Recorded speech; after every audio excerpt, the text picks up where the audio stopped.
and now we have the opportunity to start getting ready for the season just under 2 weeks away. And to help us with that, old friend of the show, former co-host of the show, Sheil Kapadia, direct from Philly. What's up, my man? How are you? What's up, my friends? How we doing? Good to see you. I know. You know, it's not a radio hit where I'm calling in. You guys got this fancy setup. I get my camera here, and now I get to see your handsome faces. We get to see yours as well. Yeah, if you're watching on YouTube or Seattle Sports app or whatever, you can see Sheil, who is here with us on video. You worried about him, Saul? You worried about Sheil like I am? I don't think so. Why are you worried about Sheil? I'm a little worried about him. You know, usually you go back to Philly, you get all hard-edged and tough, and, you know, you spit fire about the Seahawks sucking as the 24th worst offense in football. And then the 12s come with pitchforks. And what does Sheil do? He then shills to the 12s, and he says, oh, but wait, this is the best defense in the NFL. This isn't the Sheil Kapadia. I know what's going on. Listen, the Seahawks fans have never come at me with pitchforks. We had a great relationship from the start. We continue to have a great relationship. You're trying to drive this wedge between us, and I will not have it. And you can check with my editors. I turned in both pieces within a span of 12 hours, so there was no pandering, Brock. Nice try. Okay. So let's talk through this. So you had the Seahawks.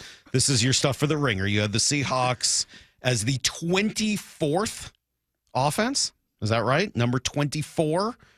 That's correct. But the number one defense. So we'll get to the defense in a minute. Let's start with the 24th best offense. Why are you not sold? Is this because you are, at your core, a got-to-have weapons, passing, newfangled approach to football guy, or do you see something else that's a problem here? I just see a lot of, and I could be wrong about it, but I see a lot of sort of betting on exceptions with the Seahawks offense, and they could hit, but it's just the track record with a lot of these things that I think some people who are bullish on the Seahawks offense, the things they're pointing to, for example, the offensive line could be better. It could be better. I don't know that it's going to be better. Clint Kubiak could scheme around the offensive line. Maybe he'll do that. I don't know that he has a long track record of being able to do that. Sam Darnold, he could be the same guy he was with the Vikings last year. Maybe there were 5 or 6 years before that where he didn't look like that guy. So again, it could all come together. I understand the plan. I understand it's really only a 1-year commitment to Darnold, and those things could happen, and they could overperform this ranking. But when I'm looking at all the teams in the NFL and who do I feel sort of better about, who do I feel more sure about, I had other teams ahead of them. Sheil, do you not understand old school football with new school principles? I do love that. In fact, if you guys are giving out T-shirts with Mike Macdonald, I will take one large over here. I'll give you my address. That was a JSN line, actually. Yeah, old was people. it? Oh, I thought it was Mike Macdonald. Well, I'm sure he heard it from Mike Macdonald, but I mean, and that's a good thing. If the players are repeating the things and messaging that they hear from the coach, that's a good thing. Yeah, I know it's going to start with the run game, and it's a great philosophy to have, and I think they can build stuff to fit Sam Darnold's skill set if they can run the football and use play action and go under center and do all those things. I just need to see that they have a great run game. I mean, that doesn't feel like a controversy. Is that a controversial take that I need to see that they have a great run game? It's you and Bobby Stelton. You guys have been so scarred. The wound heals, but the scar remains with this offensive line, and I get it. All of us have. This O-line has been problematic, to say the least. That would be being very nice. For a long time. Years, you covered them. It started to erode, Sheil, and then you left us, and it got worse and worse. What we saw, and I know they're 2 preseason games, but I think what our eyes saw, what Brian Baldinger saw, what we saw at training camp, what Pete Carroll saw up close, what Andy Reid saw up close, what LaFleur saw in a joint practice up close, I can't remember as talented and as young an offensive line as we're going to get to see here in 13 days. That's Charles Cross. You could be right. That's Charles Cross. That's Abe Lucas. That's Gray Zabel. That's more than likely Sundell, the center, very athletic. And an Anthony Bradford that actually is somewhat disciplined and has lost some weight and is playing to some of the talent that he had. Like, I just don't remember this kind of athleticism and talent, young talent on the offensive line. Yeah, and I think there is reason to think that if they are going to surprise people like me who still have doubts, I'd rather it be an offensive line with a bunch of young players who can improve, who could be ascending. Again, you just kind of need to see it. Now, I do believe that this type of scheme can scheme around some weaknesses, and you don't need to have the best offensive line and the most talented offensive line. We've seen it with guys like Kyle Shanahan and Mike McDaniel and Sean McVay, that they are able to do things with this scheme where they protect that offensive line.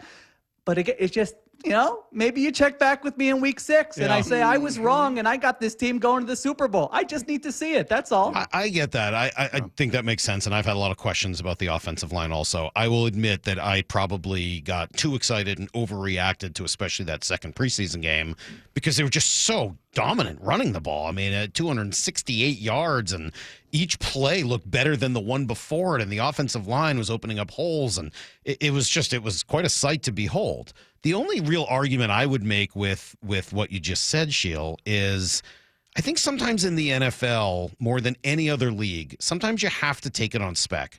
Sometimes you don't get that chance to really see it before you believe it, because by the time you start to see it, those guys get over the hill, and then what you think is true is no longer true, because by the time you know these guys and know the names, half the time they're over the hill at that point and not as good as they used to be. So I totally get where you're coming from, but I would just think that in this league more than any other, you don't always get a chance to see it before you believe it. Yeah, you have to project. You have to look at track records. You have to do all those things. Gray Zabel, going into the draft, nobody who I trusted with college scouting opinion. Everybody loved the guy. I think he has a chance to become kind of a cult hero there. I think he's going to be good right away. It's just a matter of degrees of uncertainty to what you're saying. There are teams I can look at, the Buffalo Bills, the Baltimore Ravens. I go in, I know the offense is going to be great unless, half the starters get injured. And then you go to the next tier and you say, all right, I have a good fit. And then you kind of just go down the list. Yeah. So that's all I do. And that's kind of where I arrived at that conclusion. And that's probably where we flip the page as to then the positive side of this. Is that why then the Seahawks are the number one defense going into this season? Not number 2, not number 3, baby. Numero uno. Is that why? That's why. It's actually exactly what Salk just said, that sometimes you got to, and especially defensively, where things change so much year to year. It's a matter of, hey, did you get lucky with some turnovers? Did you stay healthy? What quarterbacks did you face? But that's where I can get to that projection, because I've seen Mike Macdonald now do it for 3 years. 3 straight years he's produced a top 8, top 10 defense. I was bullish on them last year. Early on, it looks a little shaky, but man, you saw the second half of the year, their defense was playing as well as anyone in the NFL. So I look at that. So I like the scheme.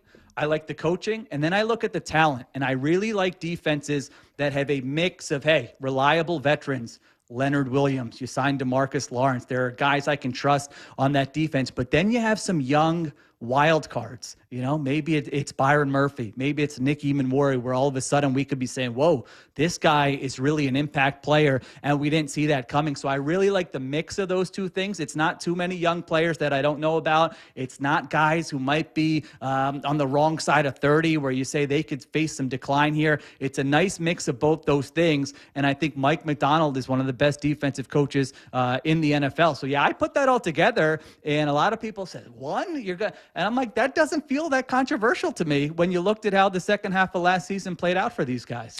Yeah, the only thing that is controversial, quote unquote, about it would be, do they have that one dude?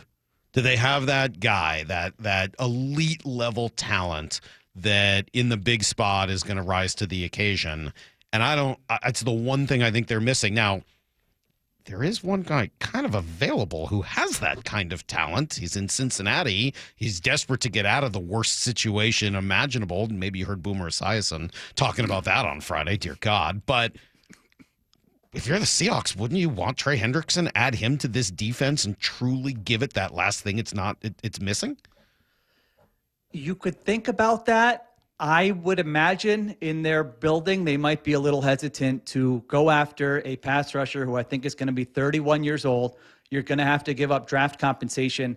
And then, by the way, you're going to have to pay him whatever he wants near the top of the market. Are they in that window where that type of move makes sense? Now, maybe they think they are and they say, hey, let's be aggressive. He can give us 2 or 3 great years. I would look back at Mike Macdonald's Baltimore defenses, though, and you could have said the same thing. Every year I would look at the depth charts in the roster and say, man, I don't know about the edge rush here. They don't have that one guy. And guess what? You looked up at the end of the season and they still had a great defense. It's almost like that's his secret skill, Mike Macdonald, is he finds ways to mess with the protections of opposing offensive lines, to figure out ways to, hey, we're only going to rush 4. We're not a big blitz team, but guess what? You don't know which 4 are coming, and we have 7 in coverage, and now we have a free rusher, and your quarterback wasn't expecting it, and now we created a negative play. I mean, I think that's one of his superpowers, Mike Macdonald, as a defensive schemer. So, yeah, I think it's something you call about, maybe you check in about. I don't think Trey Hendrickson's getting moved. You know, they're in a Super Bowl window, and you look at the Bengals defensive depth chart, and man, they got nothing up front. So that would really surprise me. So I would imagine it would cost a lot, and I think Trey Hendrickson will be on the Bengals in week 1. I tend to agree with you. Salk, that's why they asked Boomer to pay his own way. They needed to save the money, about $1,500 first class to get Trey Hendrickson's deal done. By the way, just speaking of that, just some breaking news as we're talking. Scary Terry has signed his deal in Washington, so another potential trade target. Terry McLaurin has signed his deal in Washington. Sorry. So Sheil, when you talk to people around the league and you take away information and you learn about Mike Macdonald, I love what you said there about the scheming, especially with the pass rush. What are some other takeaways? What are 2 or 3 things that people say from the national level? Because we see it so close. Sometimes, what is it, the forest and the trees? We don't see the big global picture of it. When you talk to people, what's your takeaway with Mike Macdonald? Yeah, the big thing I've heard is he has a very, unique way, smart way to teach a bunch of stuff without overwhelming the player. So you look at different schemes around the NFL. Sometimes coaches say, hey, we're going to do it better than anybody else, and we're going to know our rules for doing it no matter what the offense is throwing our way.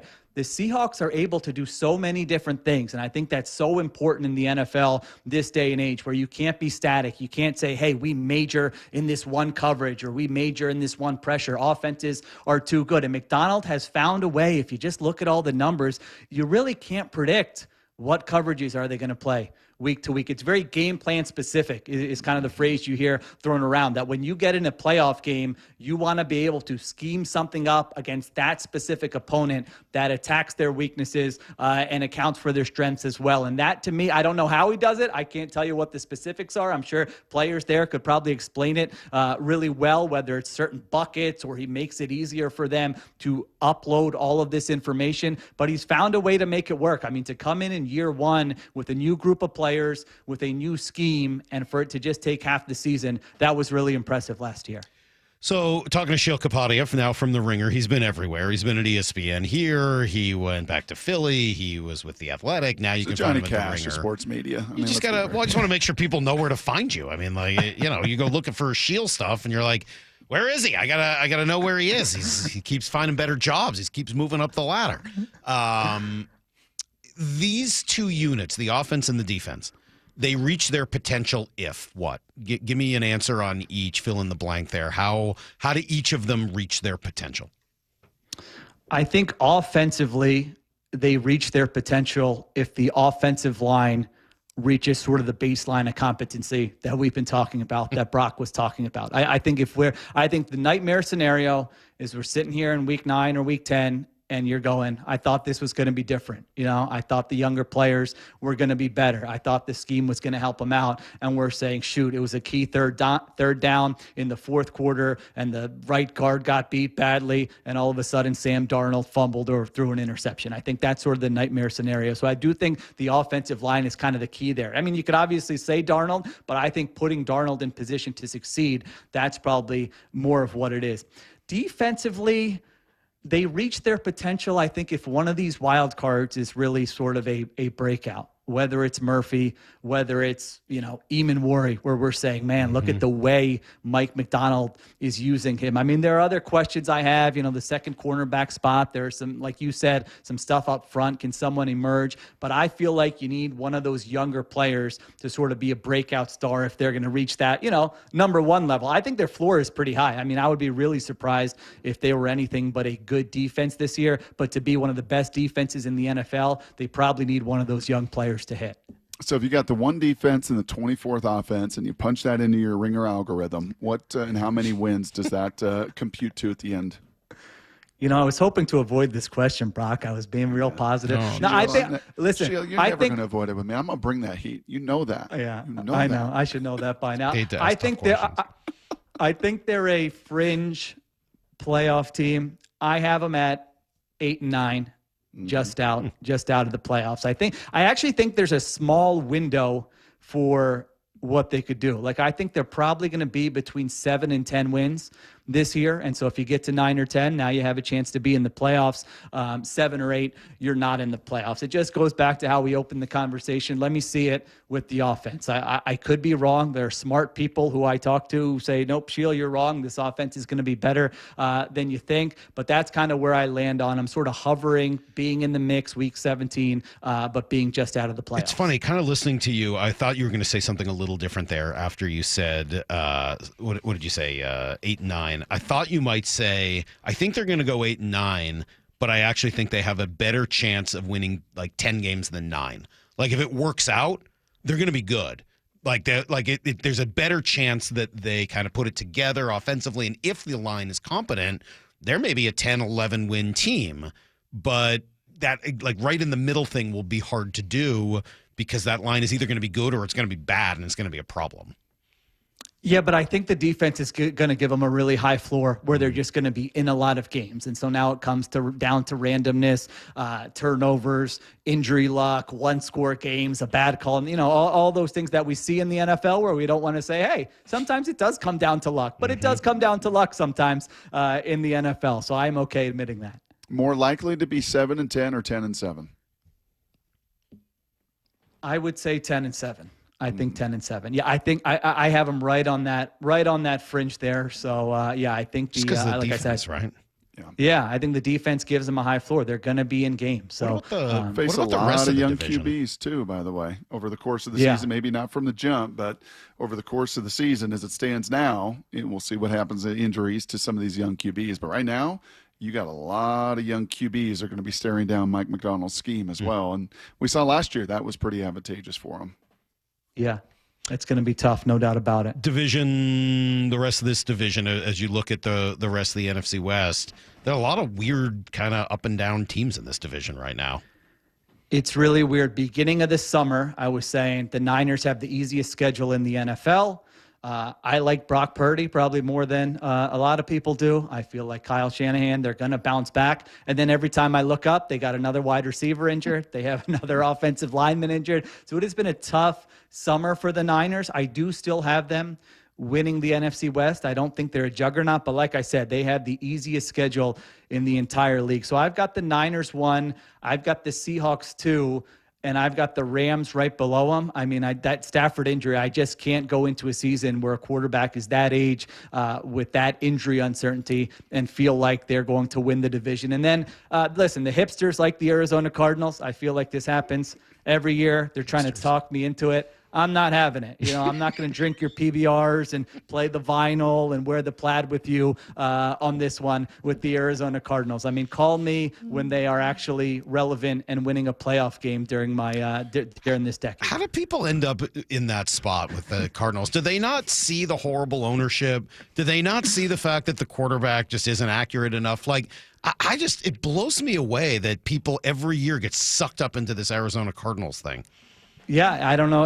There are propaganda campaigns in the end. Like right now, I mean, I don't know if you guys, the Denver Broncos, I don't know. Sean Payton, this is the most impressive propaganda campaign I've heard in years, where every time I read something, it's like, Sean Payton told me we're winning the Super Bowl. He has a Super Bowl team this year. And I'm like, is Sean Payton just calling people like, 3 times a day, telling them about this? So yes, maybe. As you guys know, the PR, the propaganda does matter. And I think there's probably a little bit of that with the Arizona Cardinals.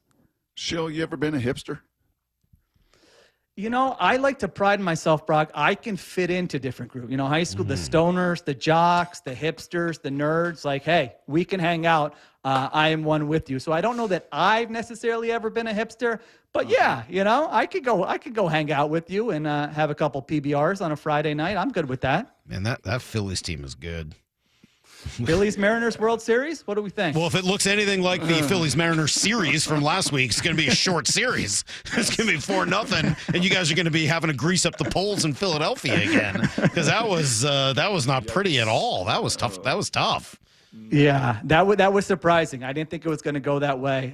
They've had a good season, so we'll see what happens. But yeah, the Kapadias are a baseball family, so we have baseball on the TV more than football. Good. How are the Kapadias doing in general? And then we'll let you go. Everyone's good. Girls are good. Start school next week. I'm trying to figure out what aura is and why my girls cringe when I use the aura. So I don't know if you guys can help me there or the listeners can help me there. Well, but I've been told, Dad, don't do that. Yeah, your voice cracked when you just said it. That's the start. That's not aura. Yeah. I'm not confident. If your I'm not voice confident cracks, in it, you bro. don't have aura. I think that's clear. That's probably like exhibit A of. Well, especially when you say aura. Yeah. Aura. Yeah, You that's probably fair. got to own it. Sheil, Yep. you got to own it. It was like, what was it I said more? A banger where I didn't feel comfortable in saying Yeah, it? Justin. I was trying to say, like, that song's a banger, but I didn't feel comfortable. And so once you don't feel comfortable, you're toast. I think that's right. That's a good lesson for all the dads out there. And Thank especially you for you're at the reminding me. Ringer now, too. Like, the Ringer's supposed to be cool. Like, you got to have a cool factor there, no? I'm sure I'm being called grandpa on a bunch of group chats at the Ringer. Yeah, I do feel like the oldest guy during most calls, most meetings, That's but funny. that's okay. It All right, keeps buddy. me young. Then so it's all right. Good to talk to you. Good to have you on the show. Appreciate all of your thoughts. And you can find Sheil at the Ringer and read his piece on the 24th rated offense and the number 1 rated defense of these Seahawks. Sheil Kapadia, thank you. We'll talk soon. All right, great to see you guys. Talk soon. All right, there you Thanks, go. There Sheil. goes Sheil, long time and great friend of the show and truly great guy.